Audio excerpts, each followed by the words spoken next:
చెప్పేసి అందరికి తెలియపరుస్తున్నాను. ఓకే అండి, నేను మళ్ళీ వస్తాను. ఎస్ ఆంజనేయ రెడ్డి గారు, గుడ్ మార్నింగ్ అండి. సో ఎలా చూస్తున్నారు?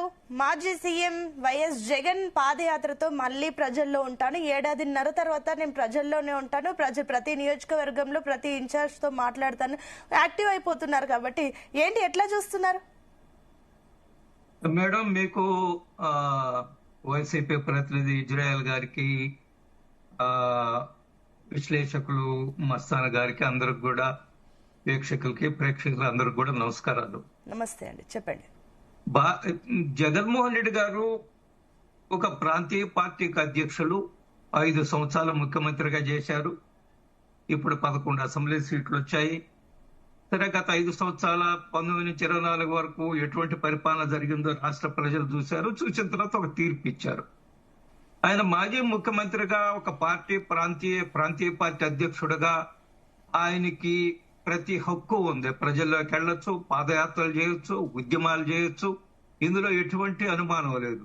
ఆయన విశ్వాసం ఏమిటంటే 2000 వారి తండ్రి గారు రాజశేఖర రెడ్డి గారు పాదయాత్ర చేసి ముఖ్యమంత్రి అయ్యారు. తర్వాత చంద్రబాబు నాయుడు గారు పాదయాత్ర చేసి ముఖ్యమంత్రి అయ్యారు. తర్వాత జగన్మోహన్ రెడ్డి గారు పాదయాత్ర చేసి ముఖ్యమంత్రి అయ్యారు. సో నేను కూడా పాదయాత్ర ఈసారి చేస్తే మళ్ళా ముఖ్యమంత్రి అవుతారని ఒక విశ్వాసం ఉంది ఆయనకి. ఈ విశ్వాసం ఆయనకు ఉండొచ్చు. ప్రజలు ఏమి తీర్పిస్తారో మనం చూడవలసి ఉంది. కానీ నేనేమంటున్నా అంటే, మీరు ప్రజలు ఎన్నిక చేసిన మిమ్మల్ని అసెంబ్లీకి పోవయ్యా అని చెప్పి నియోజకవర్గ ప్రజలు ఎంతో విశ్వాసంతో మిమ్మల్ని ఎన్నిక చేసి అసెంబ్లీకి పంపిస్తే, మీరు కాదు కదా, మీ మిగతా 10 మంది ఎమ్మెల్యేలు కూడా అసెంబ్లీకి రాకుండా, అసెంబ్లీలో ప్రభుత్వాన్ని నిలదీయకుండా, అసెంబ్లీలో ప్రభుత్వాన్ని ప్రశ్నించకుండా, మీ బాధ్యత ప్రజాస్వామ్యంలో ఒక శాసనసభ్యుడు అనేది చాలా గురుతరమైన బాధ్యత. లెజిస్లేచర్ ప్రజాస్వామ్యంలో మనకి ఒక ప్రధానమైన అంగము. మిమ్మల్ని ఏ విధంగా ఎన్నిక చేశారు? ఎమ్మెల్యేగానే కదా. MLA, what does it mean by MLA? మీరు అసెంబ్లీకి వెళ్ళాలా, అసెంబ్లీలో చర్చించాలా, అసెంబ్లీలో మాట్లాడాలా, ప్రభుత్వాన్ని నిలదీయాలా? అది మర్చిపోయి దాన్ని పక్కన పెట్టి ఆ బాధ్యతను విస్మరించి నేను ప్రజల్లోకి వెళ్తాను అంటున్నారు. ఓకే, మనకేం అభ్యంతరం లేదు, ఆయన ప్రజల్లోకి వెళ్ళొచ్చు, ఇబ్బంది ఏం లేదు. కానీ అబద్ధాలు చెప్పొద్దు. నాకు ముందు మాట్లాడిన ఇజ్రాయెల్ గారు ఏమన్నారంటే, ఏ హామీలు నెరవేర్చలేదన్నారు. ఒక్క హామీ మీకు గుర్తు చేస్తున్నాను. అమ్మ ఒడి పేరుతోటి మీరు ఇంట్లో ఒక్కరికే ఇచ్చారు. ఈ రోజు తల్లికి వందనం పేరుతోటి ప్రతి ఇంట్లో ఎంతమంది చదువుతున్నారో అంతమందికి 15,000 రూపాయలు వస్తున్నాయి. ముగ్గురుంటే 45,000, ఇద్దరుంటే 30,000. నాకు తెలిసి రాయలసీమలో ఒక మైనారిటీ కుటుంబంలో సుమారు 1,00,000 రూపాయలు వాళ్ళకి వచ్చింది. ఆ కుటుంబంలో ఉండే వాళ్ళందరూ చదువుకుంటున్నారు. అదే విధంగా మీరు 2,000 నుంచి 3,000 5 సంవత్సరాలు పెంచారు. కానీ ఒకేసారి 3,000 నుంచి 4,000 ఈ రోజు పెన్షన్ ఇస్తున్నారు. దివ్యాంగుల పెన్షన్ పెంచారు. లేదా కిడ్నీకి సంబంధించిన బాధితులు ఎవరైతున్నారో వాళ్ళకి పెన్షన్ పెంచారు. అన్ని రకాలుగా పెన్షన్ పెంచినప్పటికీ కూడా మీరు ఈ రోజు వచ్చి లైవ్ టీవీలో ఆ తప్పుడు ఆరోపణలు, అసంబద్ధమైన ఆరోపణలు చేస్తున్నారు. మీరు రాజకీయ పార్టీగా మీకు మాట్లాడే హక్కు ఉంది. కానీ మనం ఏం మాట్లాడుతున్నాము, ప్రజలకు ఏమి సందేశం ఇస్తున్నాము? జగన్మోహన్ రెడ్డి గారు 2024లో ఓడిపోయిన తర్వాత ఆయన ఒక మాట చెప్పారు, నాకు బాగా గుర్తుంది. 25 జనవరి నుంచి నేను జిల్లాల పర్యటన ప్రారంభిస్తానన్నారు. అది ఇంకా ప్రారంభమైందో లేదో నాకైతే తెలియదు. ఇప్పుడు 1.5 సంవత్సరం తర్వాత 1.5 సంవత్సరం నేను ప్రజల్లో ఉంటా అంటున్నారు. ముందు మాట్లాడిన వైసీపీ ప్రతినిధి, ఈ ప్రభుత్వానికి ఉండేది ఇంకా 3 సంవత్సరాలు కదా అన్నారు. ఎస్, ఏ ప్రభుత్వానికైనా 5 సంవత్సరాలు ఉండేది. 2 సంవత్సరాలు పూర్తిగా అవుతాయి. ఇంకో 2-3 నెలలు 2 సంవత్సరాలు పూర్తి అవుతాయి.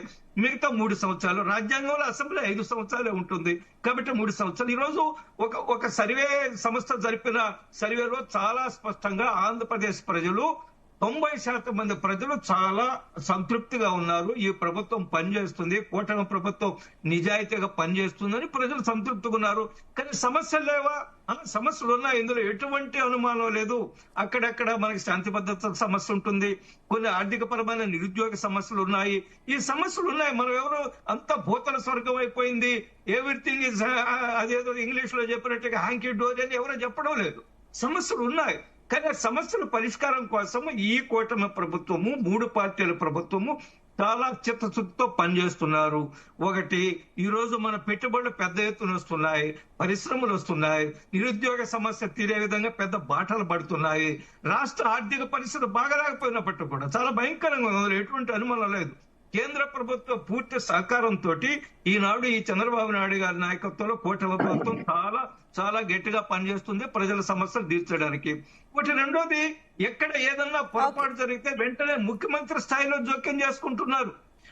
ఆ కూటమి ప్రభుత్వంలో ఉండే తెలుగుదేశం శాసనసభ్యులు లేదా మంత్రులు ఏదన్నా ఎక్కడన్నా దారి తప్పుతున్నారంటే స్వయంగా ముఖ్యమంత్రి జోక్యం చేసుకుని హెచ్చరికలు చేసిన సందర్భాలు బహిరంగంగా హెచ్చరికలు చేసిన సందర్భాలు మనం చూసాం. కానీ గత 19 నుంచి 24 వరకు ఏం జరిగిందో మనం చూసాము. ఎవరు ఏమి తప్పుడు పనులు చేసినా, ఏమి హత్యలు చేసినా చిద్విలాసంగా నవ్వుతూ ఆనాటి ముఖ్యమంత్రి గారు కూర్చున్నారు. ఆయన మనం చూసా, ఎవరిని హెచ్చరించిన సందర్భంగా కూడా లేదు. కాబట్టి ఈ రోజు క్లియర్ గా ఇక్కడ పనిచేసే ప్రభుత్వం విజిబుల్ గవర్నమెంటే కాదు, వర్కింగ్ గవర్నమెంట్ పనిచేస్తుంది, ప్రజల కోసం పనిచేస్తుంది. ఆ సమస్యలు లేవంటే ఉన్నాయి, అందులో ఎటువంటి అనుమానం లేదు. ఎట్ ద సేమ్ టైం ప్రతిపక్ష నాయకుడిగా జగన్మోహన్ రెడ్డి గారికి ప్రతి హక్కు ఉంది, ఆయన ప్రజల్లోకి వెళ్ళొచ్చు. ఆయన కానీ అబద్ధాలు చెప్పొద్దని నేను చెప్తున్నాను. అబద్ధాలు ఏమిటనేది మళ్ళా రౌండ్ లో నా దగ్గరకు వచ్చినప్పుడు నేను చెప్తాను. రావు గారు, గుడ్ మార్నింగ్ అండి. Good morning. ఎస్ మస్తన్ రావు గారు, సో చూస్తున్నాం రాజకీయాలు, ఏపీ రాజకీయాలు కొంచెం భిన్నంగా కనిపిస్తాయి. 2019లో జగన్ యాత్ర, 2023 నుంచి 24లో లోకేష్ యాత్ర, మళ్ళీ ఇప్పుడు వచ్చేసి 26కు వచ్చేసి ఇప్పుడు మళ్ళీ జగన్ యాత్ర స్టార్ట్ చేస్తాను 7.5 తర్వాత అని చెప్పేసి ఆయన ప్రకటన. ఏంటి అసలు ఏపీలో అధికారంలోకి రావాలంటే ఈ పాదయాత్రనే కీలకమా? ఈ పాదయాత్రలతో ఈ సమస్యలు, ఇందాక ఇజ్రాయెల్ గారు చెప్పిన ఈ సమస్యలు, అవినీతి చాలా జరుగుతున్నాయి, ఇవన్నీ వీటిని ప్రశ్నించాలని చెప్పేసి ఏవైతే అంటున్నారో ఈ సమస్యలన్నీ ఈ పాదయాత్ర ద్వారా పరిష్కారం అవుతాయని అనుకోవచ్చు. గుడ్ మార్నింగ్ అండి, జీటీవీ ప్రేక్షకులకు, ప్యానల్ ఉన్న పెద్దలకు, మీకు కూడా. యాక్చువల్గా వైఎస్ జగన్మోహన్ రెడ్డి గారు నిన్న ఏలూరు కార్యకర్తల సమావేశంలో ఎన్నికలు 1.5 ఉండగా నేను పాదయాత్ర ప్రారంభిస్తానని ప్రకటించారు. అయితే అది వైఎస్ఆర్సీపీ నాయకులకి చాలా మందికి ఆనందం కలిగిస్తున్న మాట, ప్రజలకు ఎలా ఉన్నా కూడా. నిజానికి ఈ పాదయాత్రల ప్రస్థానం చూస్తే ఏంటంటే 2003లో వైఎస్ రాజశేఖర రెడ్డి గారు ప్రజా ప్రస్థానం పేరిట ఆయన దాదాపు 1500 కిలోమీటర్లు నడిచారు. ఆ తర్వాత ఆయన నిజమైన ఏంటంటే కాంగ్రెస్ పార్టీ ఆ రోజు తెలుగుదేశం పార్టీ దాటికి ఎక్కడ ఆచూకీ లేని పరిస్థితుల్లో ఆయన ఆ పాదయాత్ర చేశారు. చంద్రబాబు నాయుడు గారిని ఓడించి అధికారంలోకి వచ్చిన పరిస్థితి. ఆ తర్వాత చూస్తే ఏమైందంటే వైఎస్ రాజశేఖర రెడ్డి గారు చనిపోయిన తర్వాత ఓదార్పు యాత్ర పేరిట జగన్మోహన్ రెడ్డి గారు కూడా పాదయాత్ర చేశారు. అప్పుడు కూడా దాదాపు ఆయన కొన్ని వేల కిలోమీటర్లు నడిచిన పరిస్థితి. ఆ తర్వాత వస్తున్నాం మీకోసం అని చెప్పేసి చంద్రబాబు నాయుడు గారు 2012 అక్టోబర్ 2వ తారీఖున పాదయాత్ర చేశారు. దాదాపు ఆయన కూడా 2517 కిలోమీటర్లు నడిచిన పరిస్థితి. ఆ తర్వాత కాలంలో 2014లో చూసాం, కూటమి కట్టి ఆయన అధికారంలోకి వచ్చిన పరిస్థితి కూడా చూసాం. అయితే అక్కడ జగన్మోహన్ రెడ్డి గారు ఏంటంటే ఆ ఓదార్పు యాత్రలో ఎంత ఆదరణ లభించినప్పటికీ కూడా 2014లో ఆయనకి కేవలం ప్రతిపక్ష పాత్ర మాత్రమే దక్కింది, 67 మంది మాత్రమే గెలిచారు. ఆ తర్వాత చూస్తే 2019లో జగన్మోహన్ రెడ్డి గారు పాదయాత్ర ప్రజా సంకల్ప యాత్ర చేశారు. ఆ ప్రజా సంకల్ప యాత్ర చాలా సుదీర్ఘంగా 341 రోజులు, 3648 కిలోమీటర్లు, 13 జిల్లాలు, 125 నియోజకవర్గాలు చేశారు. అది బాగా అనూహ్యంగా ఆ తెలుగుదేశం పార్టీ వైఫల్యాల మీద, వాళ్ళ యొక్క లా అండ్ ఆర్డర్ ప్రాబ్లమ్స్ కావచ్చు, ఏదైతే ప్రజలు విభజన అనంతరం చంద్రబాబును గెలిపిస్తే వాళ్ళ ఆశలను అడియాసలు చేశారని దాదాపు ఎక్కడ జగన్మోహన్ రెడ్డి గారు కూడా ఊహించుంటారు. 151 నియోజకవర్గాల్లో ఆయన అధికారంలోకి వచ్చిన పరిస్థితి.